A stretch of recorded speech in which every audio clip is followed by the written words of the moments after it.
J.Y. Jesus first, all the second, earn yourself lost. This is our vision of life.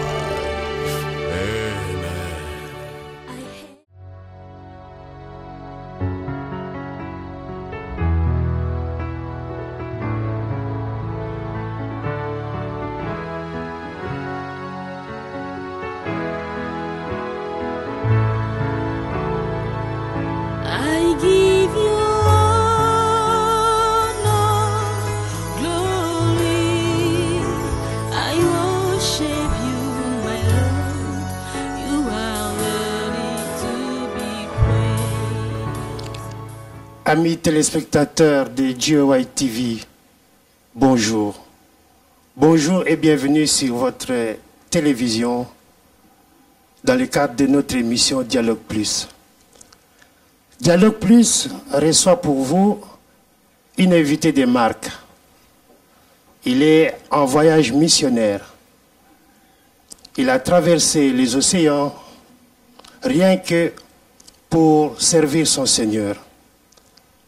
Voilà pourquoi, sans plus tarder, nous allons demander à notre invité de se présenter aux téléspectateurs de J.Y. TV.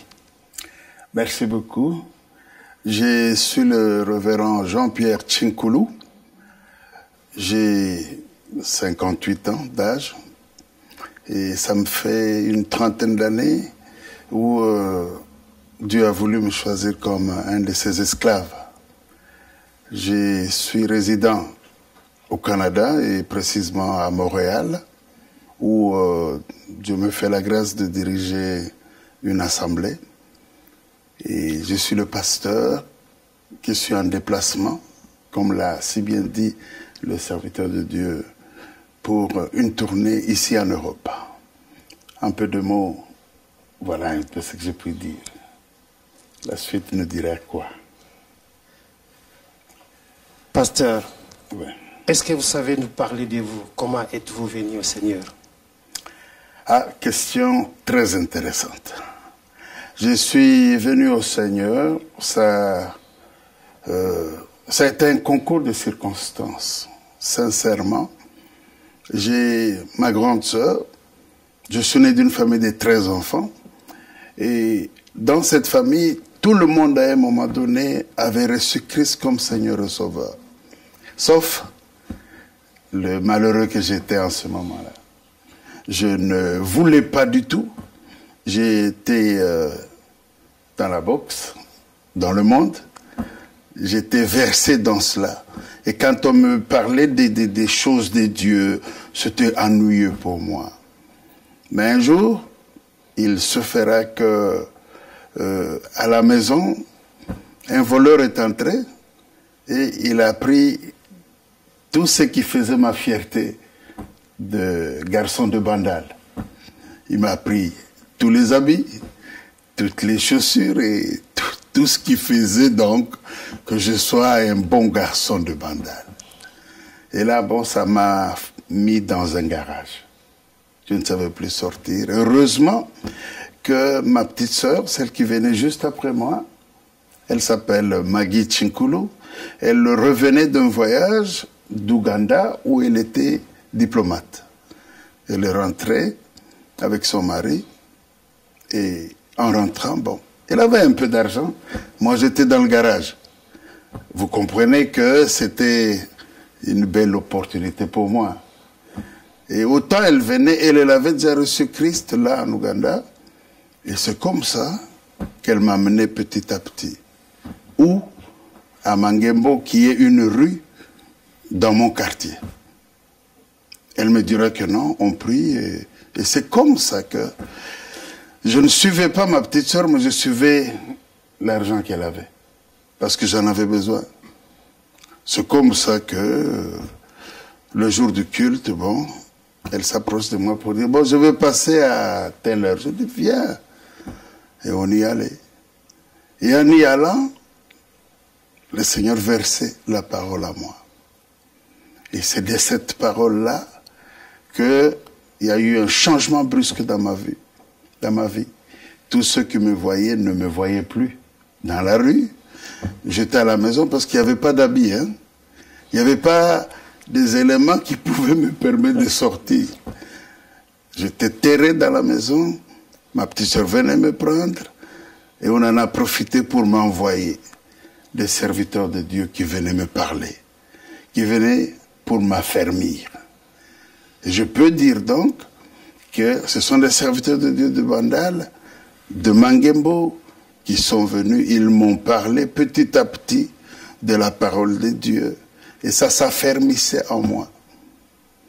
Au fait, c'est comme ça que le Jean-Pierre que l'on connaissait est devenu le frère Jean-Pierre. En quelques mots.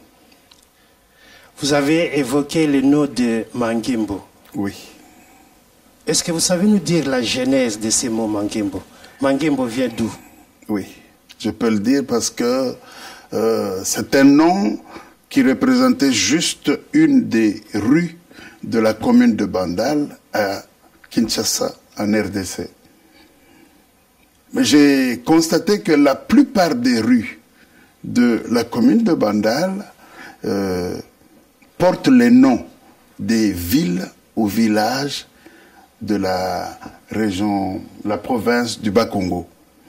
Et le nom Mangembo vient donc d'une des villes de la province du Bas-Congo. Précisément, c'était un petit centre, mais qui est constitué autour de la mission protestante Mangembo. Il y a une mission, et à cause de cette mission protestante, il y a eu de la population autour. Et le chef coutumier qui était là, on l'appelait Mangembo. Et à cause de cet environnement, on a pris ce nom, d'où une des rues de la commune de Bandal portait ce nom. Et au début, quand on commençait à aller prier à Bandal, c'était une rue et quelques personnes ont commencé à prier. Ça, c'est l'historique même de l'église de Mangembo. Et quand les gens allaient prier là-bas, les voisins et les autres disaient « Où est-ce que vous partez ?» Les gens avaient l'habitude de répondre « Je vais prier à Mangembo. »« Ah, vous partez à Mangembo ?»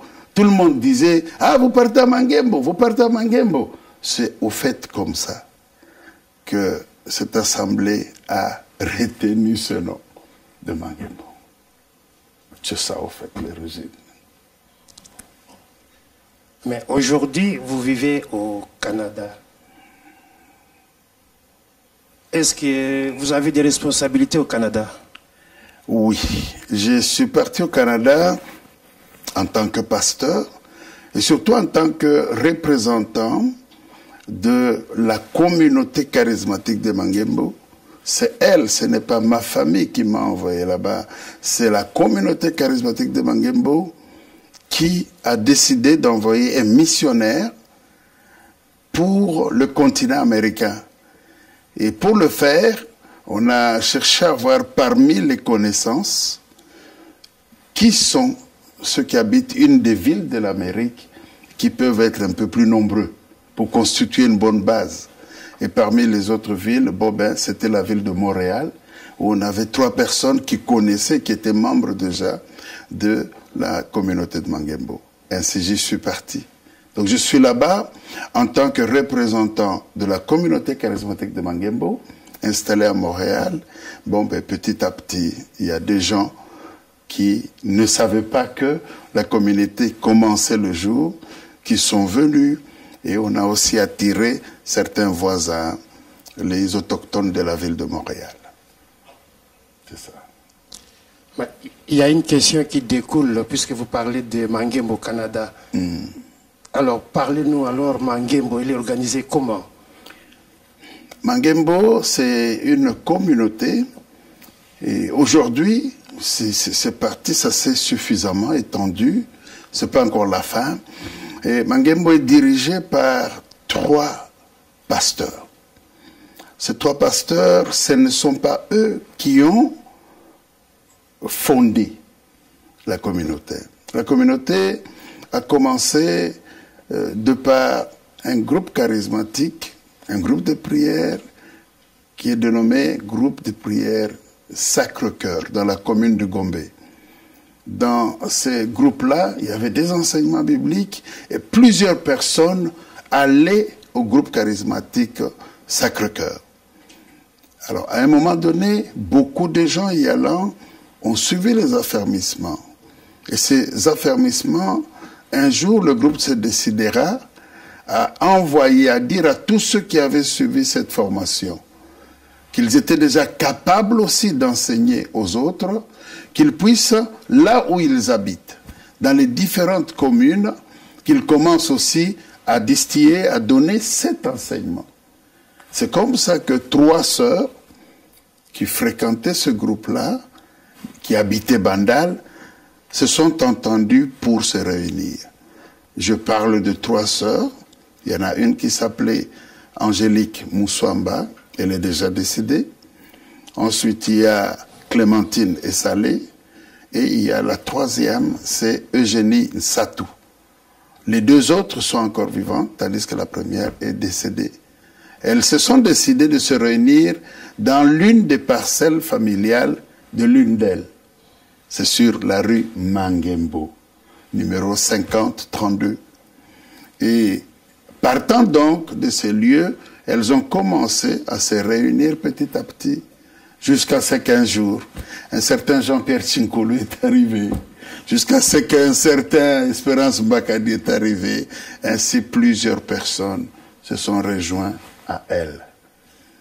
Donc il y avait les 3 fondatrices, et petit à petit, quelques années après de formation, un groupe de gares est entré aussi dans l'équipe des dirigeants, parmi lesquels j'étais, et on était à une première retraite de prière. Et à cette retraite de prière, le Seigneur est descendu. Et c'était la première fois, il y a eu une prophétie qui est sortie. Et la prophétie disant, Jean-Pierre, Thierry, c'est vous 2 qui commencerez maintenant à diriger mon travail. Et les 3 fondatrices vont être vos conseillères. Donc depuis ce jour-là, il y a eu donc les 3 fondatrices ont cédé la direction au premier berger, il s'appelait Thierry Djunga, et son adjoint, c'était moi, Jean-Pierre Tchinkoulou. Et le travail a de plus en plus pris de l'ampleur. Nous sommes arrivés à un moment donné à 200, 300 personnes qui y venaient par la grâce de Dieu, jusqu'à ce que, petit à petit, quelques petits problèmes arrivent entre les gens. Il y a eu une incompréhension entre les dirigeants de l'Église, parmi lesquels il y avait le berger et moi. Et les fondatrices ont dû intervenir en demandant une suspension à la bergerie. C'est-à-dire Thierry et Jean-Pierre qui devaient être suspendus. Bon, on a pris la suspension. Malheureusement, le berger, le frère Thierry Djunga, n'a pas été très content de cela. Il a préféré quitter le groupe et a commencé une autre église. Mais Dieu nous a fait grâce. Nous qui sommes restés, on a subi la suspension jusqu'à ce que 2 ans après la suspension, nous avons alors eu, par la grâce de Dieu, la mise sur pied d'une équipe pastorale qui est aujourd'hui donc en place, avec le numéro 1 qui est le révérend Espérance Mbakadi. Moi je suis le numéro 2 et il y a un 3e qui est Augustin Bona. Nous sommes à 3 et c'est une très bonne équipe, un beau milieu qui nous permet d'évoluer jusqu'à ce qu'on est aujourd'hui là où on en est. C'est comme ça que Mangembo est dirigé. Encore une question sur ces différentes ailes. Pratiquement, comment faites-vous, vu la disparité, vu l'éloignement, comment faites-vous pour assurer la coordination? Oui, la coordination, vous savez, dans l'Église, il n'y a pas quelque chose sur laquelle je pourrais insister comme les enseignements. Une Église qui est basée sur les expériences spirituelles risque de manquer de solidité. Mais ce qui est solide dans le cadre des choses de Dieu, ce sont les enseignements. Le peuple de Dieu doit être enseigné. C'est comme ça que la Bible dit, mon peuple meurt pas par faute d'argent, pas par faute d'habits ou quoi, non. Mon peuple meurt faute de connaissance. Et la connaissance, c'est la connaissance de la parole de Dieu. Et l'Église est faite pour apporter cette connaissance. Il faut qu'on dise, commencer par le A, le B, le C, des choses de Dieu. Et quand on assoit les gens sur la parole de Dieu, il y a quelque part où on a du solide. Et j'ai l'impression que jusque-là, comme vous l'avez dit, la disparité est de plus en plus grande, mais la base est la même, les enseignements bibliques. Nous avons un système d'affermissement qui conduit la personne de son A jusqu'à un certain niveau où la personne devient affermie, pas au nom de Mangembo, mais au nom de Jésus-Christ, avec la parole de Jésus-Christ, de telle sorte que, à un moment, bon, on devient ferme. Et avec cette fermeté, on peut aller n'importe où, mais la base est la même. C'est ce qui, jusqu'aujourd'hui, permet à Mangembo d'être en Amérique, d'être en Europe, d'être en Afrique. Mais on confesse la même chose. Et j'ai l'impression que c'est une grâce que Dieu accorde à la communauté de Mangembo. C'est ça. Donc il n'y a pas d'autre doctrine que Jésus-Christ. Il n'y a que Jésus-Christ et rien que Jésus-Christ. Pasteur, vous avez quitté là où vous avez des responsabilités. Vous avez parlé de l'enseignement. Qu'est-ce que vous pensez que les enseignements peuvent apporter dans nos églises? Merci beaucoup et j'ai hâte à répondre à cette question. Vous savez, quelqu'un peut avoir des gros diplômes à l'université, on lui donne tous les honneurs, mais on se rend compte qu'il doit avoir commencé quelque part. Il a commencé par la maternelle, il est allé à l'école primaire, au secondaire, à l'université, pour avoir son niveau-là. C'est aussi comme ça, avec les choses de Dieu. C'est pas l'âge, c'est pas l'expérience dans l'Église, mais c'est important qu'il y ait la connaissance autour des enseignements des apôtres. C'est ce que la Bible dit. L'enseignement des apôtres tourne autour de Jésus-Christ, la vie de Jésus-Christ et ce qu'il nous a laissé comme héritage, son enseignement. Et quand quelqu'un est amené pas à pas à connaître ce qui tourne autour de la vie de Jésus-Christ, des enseignements de Jésus-Christ, ça solidifie sa foi en tant que chrétien. Chrétien, personne n'est né chrétien, mais on devient chrétien. Comment? Par les enseignements qui parlent de Jésus-Christ et de ce qu'il a voulu comme directive. Ça aide beaucoup. Et je constate qu'il y a assez de milieux chrétiens, assez de vie chrétienne où ça manque. Nous venons à l'église, l'onction de Dieu permet à certaines personnes d'avoir la guérison, d'avoir la solution à leurs problèmes. Alors vous avez des gens qui ont un besoin, il vient, il rencontre la puissance de Dieu, il a la réponse à son problème. Ben, il n'a plus quoi faire à l'église. Parce que j'ai réponse, je pars. Et quand quelqu'un part comme ça, il peut changer d'église en église. Il peut passer 50 ans dans l'église. Mais s'il n'a pas la base, c'est-à-dire les enseignements, ça va faire qu'il sera volage. Ce sera très éphémère. Mais pour avoir un chrétien qui est affermi, il doit être assis. Recevoir d'abord le rudiment, recevoir cette base que j'appelle les enseignements. À un moment donné, ça l'aide à grandir, à se tenir debout et n'a plus être exposé à tout vent. Ça fait l'Église de Jésus-Christ. C'est ça. Merci, pasteur. Vous avez dit que vous avez des responsabilités au niveau du Canada.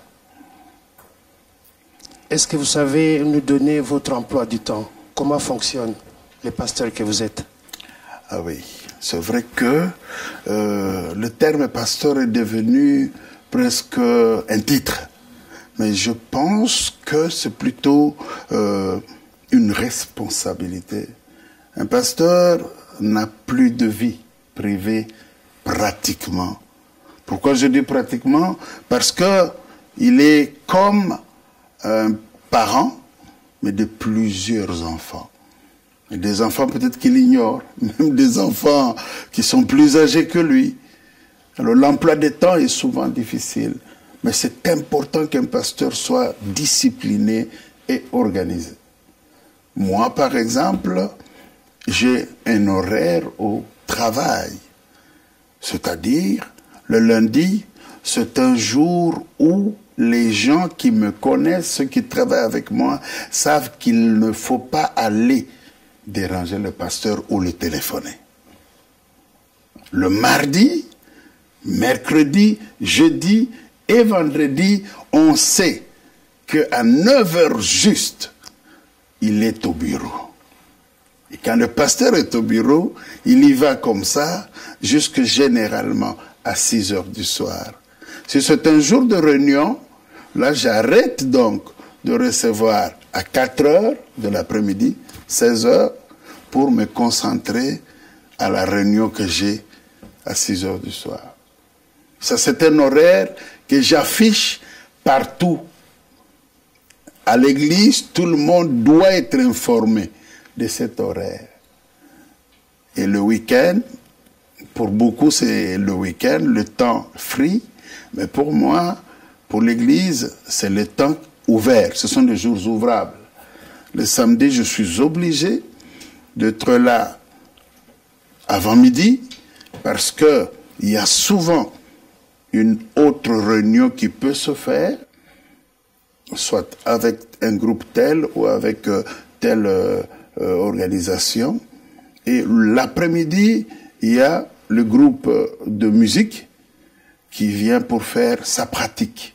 Et je dois être là pour essayer de leur donner tant soit peu la discipline et une part des enseignements.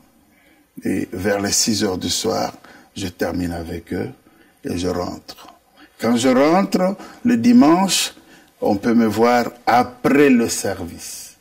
Mais avant le service, je veux plutôt parler à mon Dieu de quoi je veux m'entretenir avec le peuple de Dieu. C'est peut-être après le service que je peux alors rencontrer du monde. En gros, voilà mon emploi de temps. Merci, pasteur. Merci beaucoup. Pour ceux qui veulent savoir l'emploi du temps et le programme de pasteur Jean-Pierre Tchekoulou, Oui. vous l'avez entendu, eh bien son programme, le programme de l'église sera affiché et il va défiler. Il y a une bande-annonce qui va défiler pour savoir comment les joindre et où fréquenter l'église de Mangembo, Canada. C'est plutôt Montréal. Le Canada, c'est tellement vaste, mais on est encore dans la ville De Montréal. Merci. Merci, pasteur, pour ces éclaircissements. Merci beaucoup. Nous allons souffler en écoutant une belle chanson. Merci beaucoup.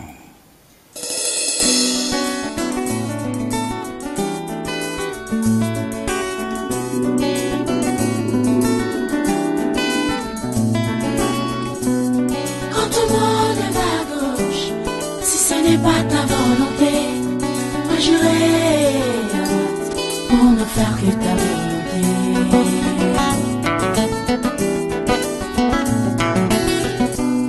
Quand tout le monde va à gauche, si ce n'est pas ta volonté, moi j'irai à droite pour ne faire que ta volonté. Voilà pourquoi sur cette terre je suis pèlerin. Mon Dieu, enseigne-moi.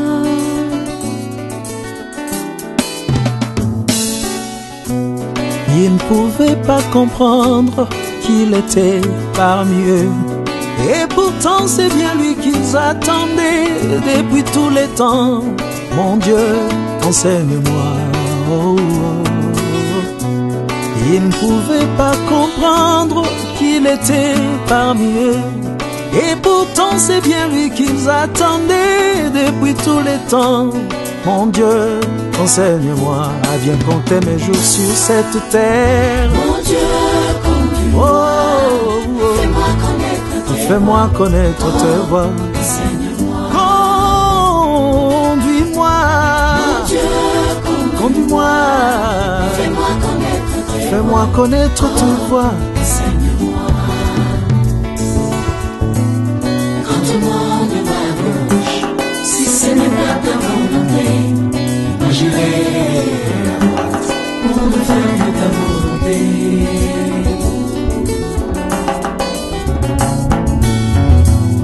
Quand tout le monde va à gauche, si ce n'est pas ta volonté, moi j'irai à droite pour me faire de ta volonté. Voilà pourquoi sur cette terre je suis pèlerin. Mon Dieu, enseigne-moi.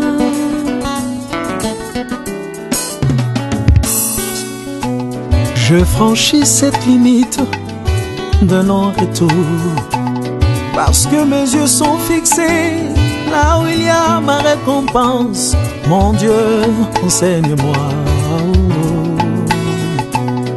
Alléluia, plus de doute, mon fardeau m'est enlevé parce que Dieu a tout jeté dans l'océan de l'oubli. Mon Dieu, enseigne-moi à bien compter mes jours sur cette terre. Mon Dieu, conduis-moi, Conduis-moi, fais-moi connaître tes voies. Conduis-moi, conduis-moi, fais-moi connaître tes voies. Oh, enseigne-moi. Aïe, aïe, aïe, aïe, aïe. quand tout le monde va à gauche, si ce n'est pas ta volonté, Si ce n'est pas ta volonté, Seigneur, moi j'irai à droite. pour me faire Oui, c'est vrai, pour ne faire que ta volonté. Merci, Seigneur.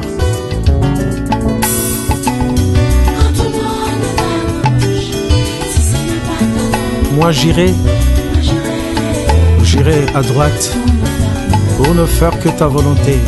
Si un homme t'élève, il t'élèvera certainement à la hauteur de ses mains. Mais quand Dieu élève une personne, il les fait sans limite.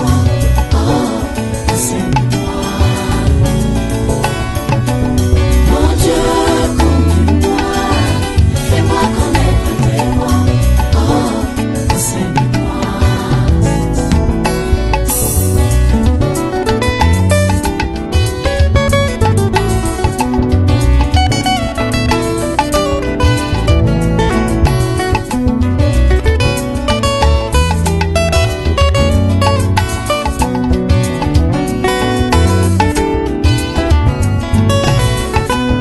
Mon Dieu, conduis-moi, fais-moi connaître tes voies. Oh, enseigne-moi. Mon Dieu, conduis-moi, fais-moi connaître tes voies. Oh, enseigne-moi.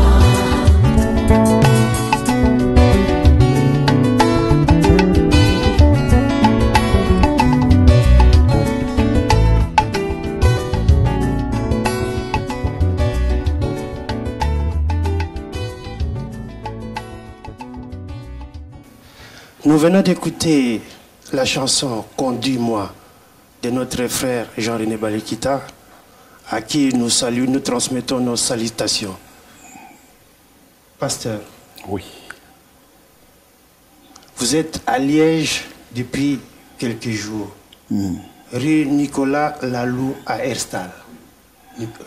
Nicolas Lalou numéro 12. Oui. Qu'est-ce que vous êtes venu faire à Liège?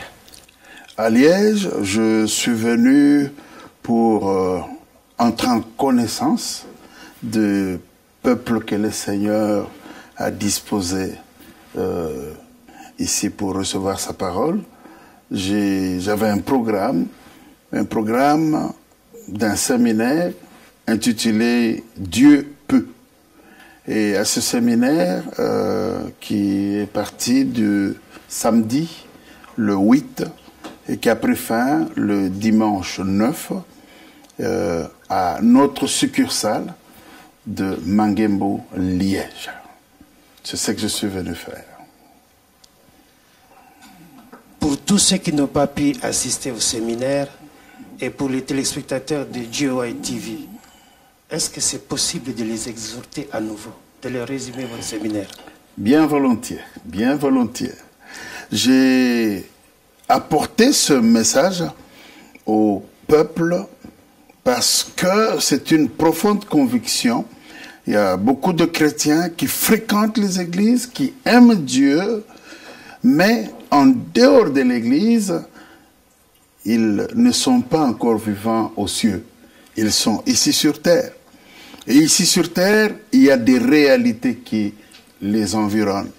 Et souvent, ces réalités mettent des doutes, viennent arracher les bases qui sont déjà assises. C'est comme ça que je m'étais donné comme but de venir pour remonter la foi de chacun d'eux. Et quand j'ai voulu intituler ce message, je voulais dire « Dieu peut tout ». Mais au fait, juste pour attirer l'attention sur le fait que Dieu a le pouvoir sur tout, c'est ainsi que je me suis arrêté à couper juste « Dieu peut ». Et là-dedans, nous nous sommes appesantis sur le passage biblique de Éphésiens au chapitre 3. C'est une lettre que l'apôtre Paul écrit, et en écrivant, il est emprisonné. Il est dans des situations très difficiles, mais cela ne l'a pas empêché de penser aux enfants. Comme il dit lui-même, aux fruits des entrailles. Ce sont ses enfants en la foi, et il pensait à eux.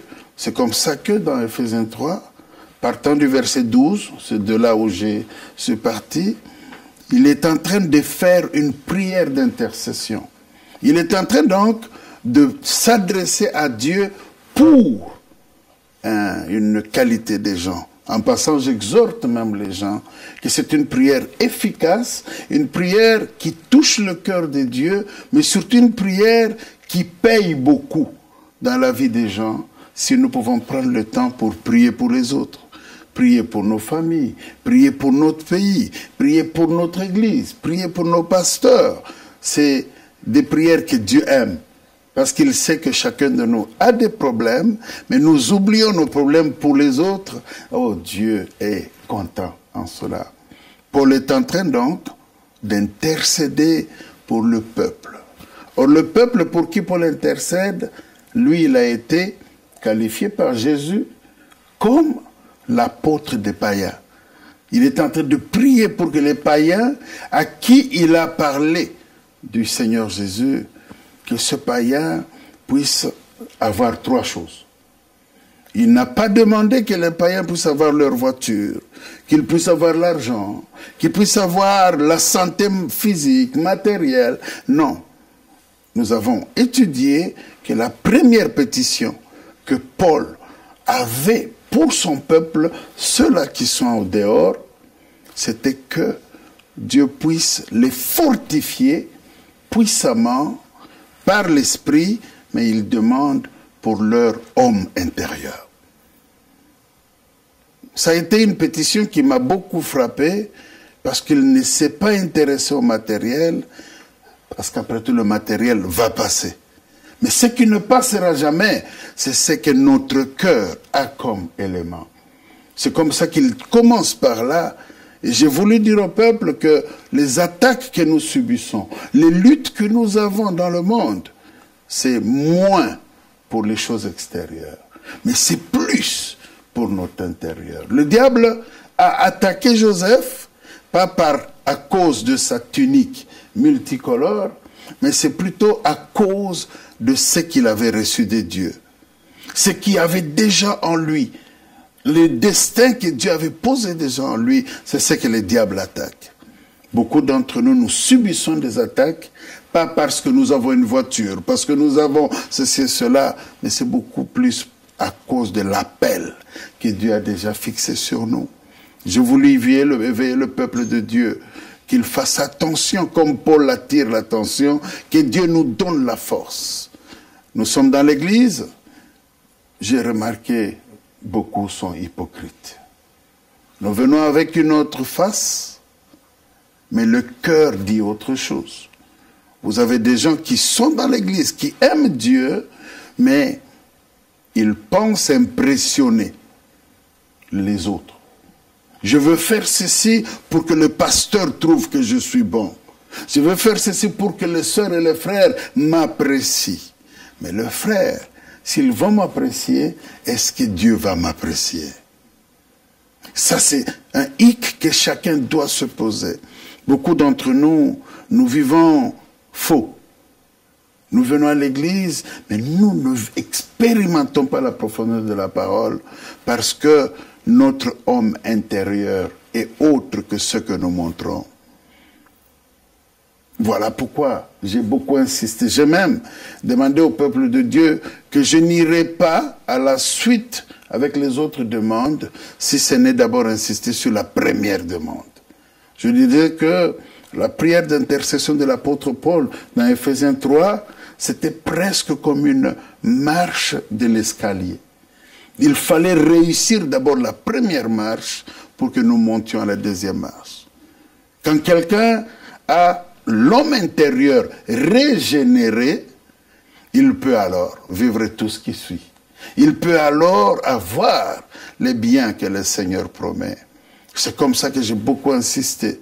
Je dis aux gens, si notre visage pouvait être le miroir, qu'on voit ton visage, que l'on sache que tu es content, que l'on sache que tu n'es pas content. J'ai vu beaucoup de chrétiens capables de dire aux gens, Alléluia, ils sourient. Mais le cœur, il est presque en train de te dire, Okufano kuna. Je peux te en lingala. Mais au fond, il y a l'intérieur qui dit autre chose, tandis que le visage dit autre chose. Et c'est comme ça que vous voyez les gens, il est prédicateur, il est pasteur, mais quand il n'est pas devant l'église, quand il n'est pas devant le micro, vous l'entendez dire des choses que vous ne pouvez pas croire qu'il peut dire.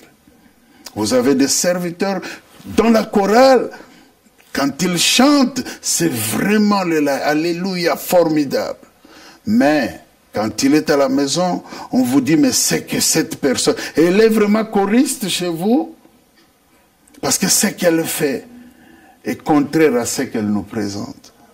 L'homme intérieur a des problèmes. Vous avez des intercesseurs, autant il crie en train de prier dans sa chambre, autant si vous le voyez en train de parler à son frère, vous vous dites, mais ça c'est pas un intercesseur. Nous devons soigner notre homme intérieur. C'est ça le pleur que l'apôtre dit à son Dieu pour son peuple. Et j'ai insisté sur ça, afin que le cœur qui sont régénérés, s'ils pouvaient me revenir le lendemain, je pouvais continuer la marche avec eux. Et j'ai béni Dieu pour ce que j'ai vécu encore le dimanche. Je crois qu'il y en a quand même qui ont été touchés et saisis par la parole. Parce qu'on a pu passer alors à la deuxième marche où l'apôtre pleurait après l'homme intérieur, il pleurait pour la compréhension. La compréhension, il leur disait que la compréhension est basée sur la connaissance. J'ai utilisé Daniel 11 qui montrait que ceux qui connaissent leur Dieu agissent avec fermeté. Quand quelqu'un connaît Dieu, il connaît la hauteur, la profondeur, il connaît la largeur de son Dieu, il peut se tenir et dire à un démon, tais-toi là. Et parce qu'il est conscient, le démon est obligé, à cause de la puissance qui est dans son homme intérieur. Le démon prend fuite et s'en va, libère la personne.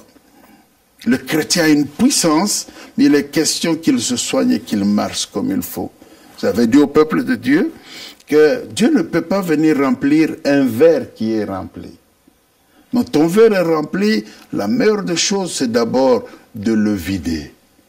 D'enlever toute la saleté, la sueur qui est dedans, laver et nettoyer, c'est comme ça que l'on peut verser un vin nouveau. Telle est alors la mission d'ailleurs de la communauté charismatique de Mangembo.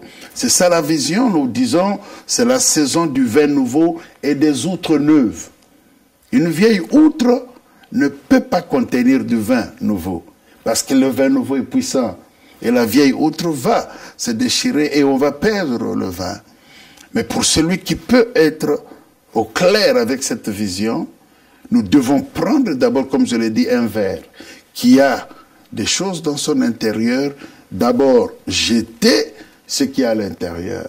Nettoyer le verre, qu'il soit propre, et ce n'est qu'à ce niveau que l'on peut mettre le vin nouveau. C'est ça la vision de Mangembo.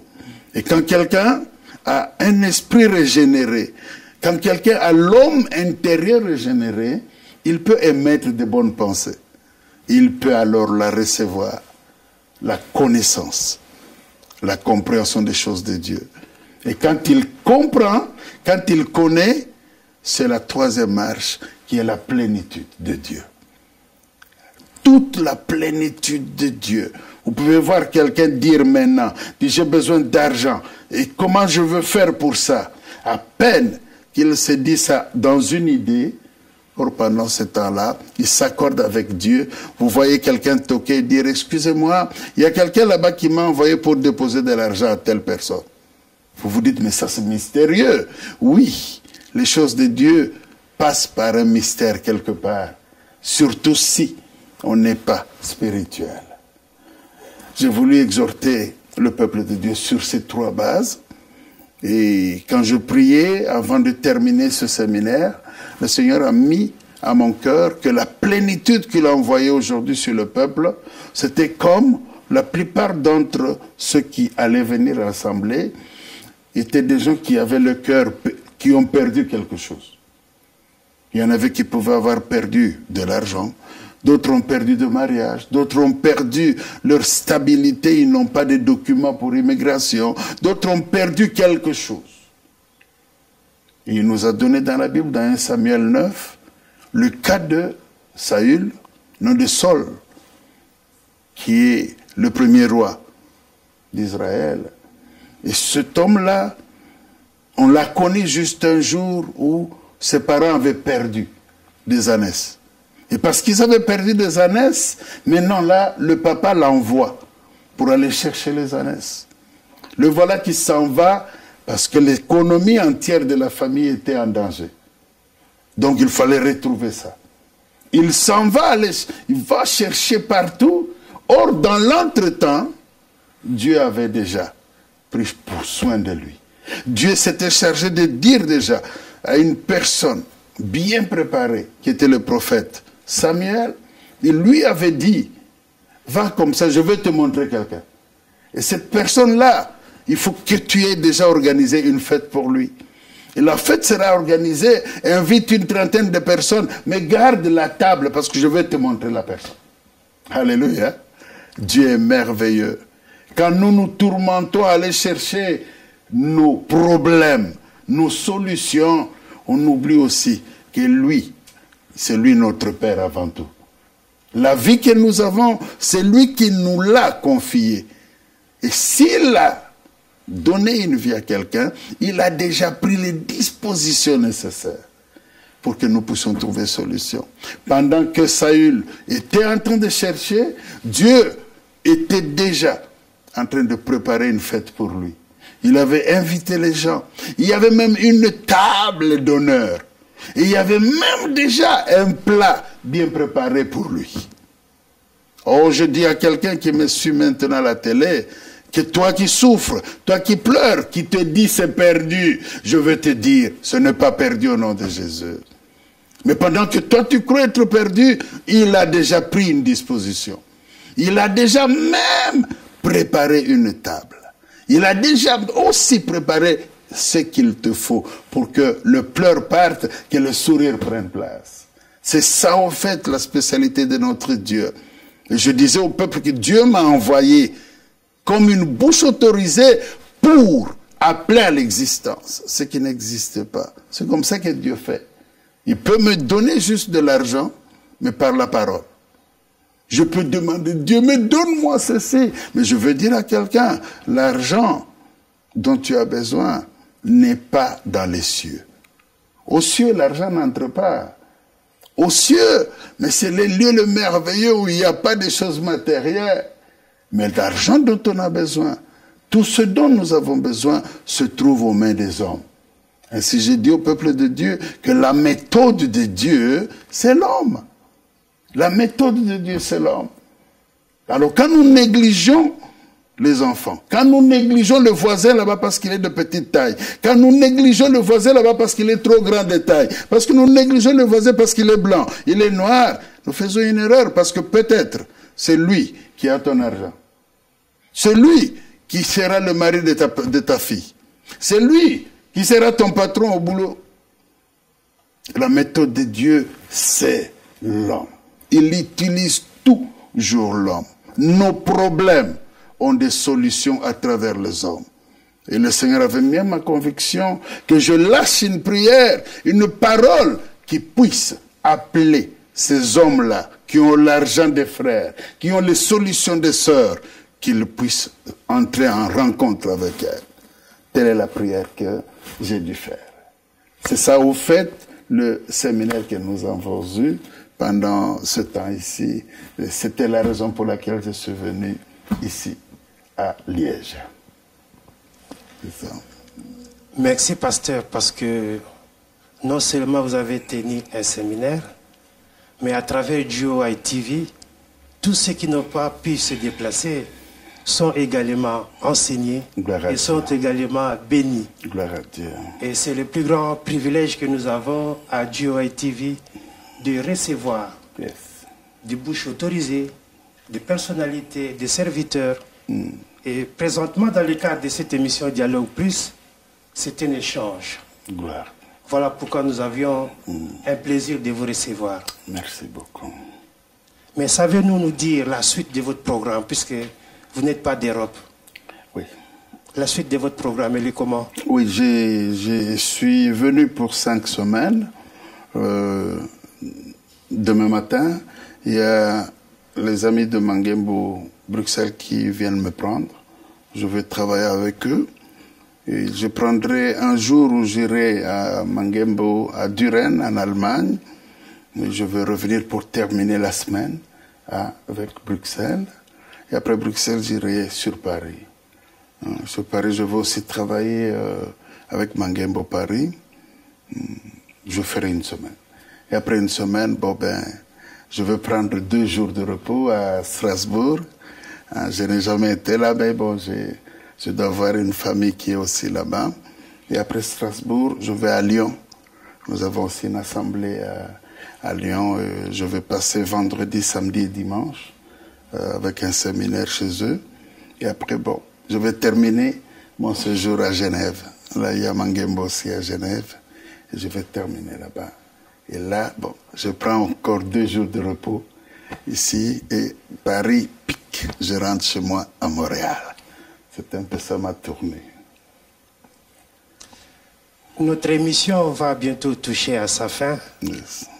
Mais de coutume dans Dialogue Plus, nous aimons poser une question qui consiste à vous dire quelle est la question que vous aurez aimé qu'on vous pose et qui ne vous a pas été posée.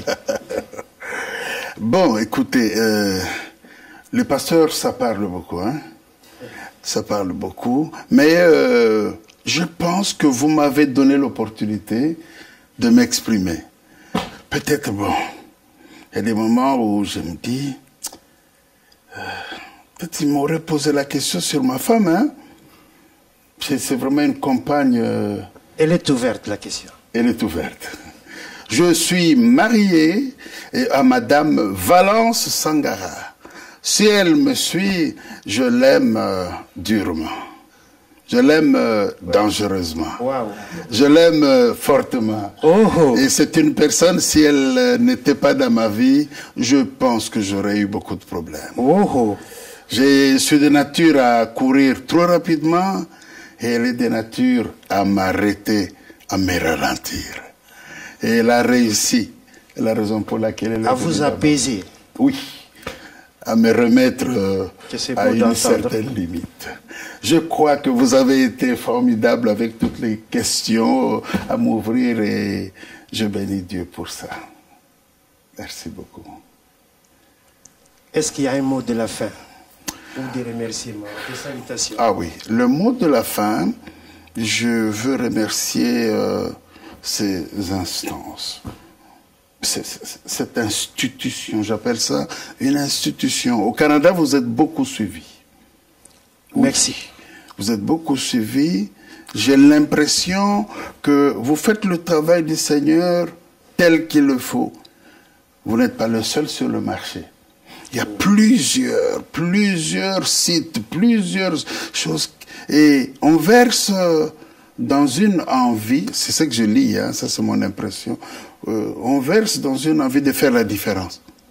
Et faire la différence de quelque manière que ce soit. On crée des polémiques par des questions, des sujets qui, au fait, apportent beaucoup plus de division que d'unité. On apporte des nouvelles de tels serviteurs contre un autre, de telle église contre une autre, de telle qu'à un moment donné, c'est le travail du diable qui est fait. Et j'apprécie beaucoup ce que vous faites. Il y a de l'objectivité. Il y a un but, c'est Jésus-Christ et rien que Jésus-Christ. Amen. Je vous encourage à y aller comme ça. J'ai vu comment est-ce que toute l'équipe est en train de travailler. Je crois ça, c'est ce que le Seigneur veut. On sent chacun de vous remplir son rôle dans un seul but, que celui qui va suivre soit béni et que le nom du Seigneur soit élevé. Donc mon vœu, c'est encore une fois que vous y allez le plus possible et qu'il vous donne encore tout ce dont vous avez besoin pour atteindre les plus grands nombres de gens. Tel est mon dernier mot. Que Dieu vous bénisse. Merci, pasteur. Merci. C'était un réel plaisir de vous recevoir. Merci beaucoup. Et à très bientôt sur GOY TV. Ah, il sera d'accord avec qu'on se revoit encore. Okay. Amis internautes du site www.goy.com, vous venez de suivre votre émission Dialogue Plus. Pour nous, c'était un réel plaisir de recevoir un missionnaire. Il est venu de loin afin de nous édifier. Voilà pourquoi nous lui en sommes reconnaissants. Merci aussi à vous qui, à travers le monde, suivez GOY TV et son site www.goy.com. Ne manquez pas, comme vous en avez maintenant l'habitude, réagissez à nos émissions, faites des suggestions et tout ce que vous nous écrivez nous encourage. Voilà pourquoi, au nom de l'équipe de GOY TV et du site goy.com, nous vous saluons, nous vous remercions là où vous êtes. GOY ne serait rien sans vous et recevez nos salutations au nom de Jésus-Christ. Votre serviteur, Claude Tatokila. Merci. Amen.